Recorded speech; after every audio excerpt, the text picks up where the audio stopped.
તો અનેક મહત્વના સમાચાર મળી રહ્યા છે। સુરેન્દ્રનગરમાં ખનીજ માફિયાઓની તંત્ર સામે દાદાગીરી સામે આવી છે। ખનીજ માફિયાઓ બેફામ બન્યા છે, તંત્ર સામે દાદાગીરી કરી રહ્યા છે। ખનીજ ચોરીમાં ઝડપાયેલા મુદ્દામાલ ખનીજ માફિયા ખુલ્લેઆમ છોડાવી ગયા છે।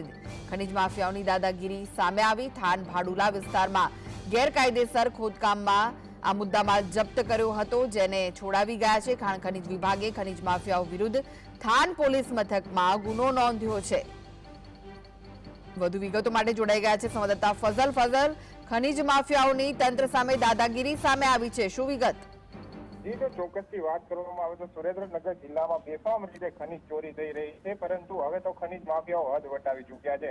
કારણ કે સુરેન્દ્રનગર જિલ્લાના થાન પંથકમાં ખનીજ માફિયાઓ દ્વારા તંત્ર દ્વારા સીઝ કરવામાં આવ્યો હતો તે મુદ્દામાલ છોડાવી જવામાં આવ્યો છે। ખાસ કરીને સુરેન્દ્રનગર જિલ્લાના થાન પંથકમાં ગેરકાયદેસર કાર્બોરેશનની ખાણો ધમધમી રહી છે, ત્યારે સુરેન્દ્રનગર ખાણ ખનીજ વિભાગ અને પોલીસ વિભાગ દ્વારા સંયુક્ત દરોડા પાડવામાં આવ્યા હતા। 22.50 લાખની ખનીજ ચોરી ઝડપી પાડવામાં આવી હતી અને 5 જેટલા ટ્રેક્ટરો સીઝ કરવામાં આવ્યા હતા।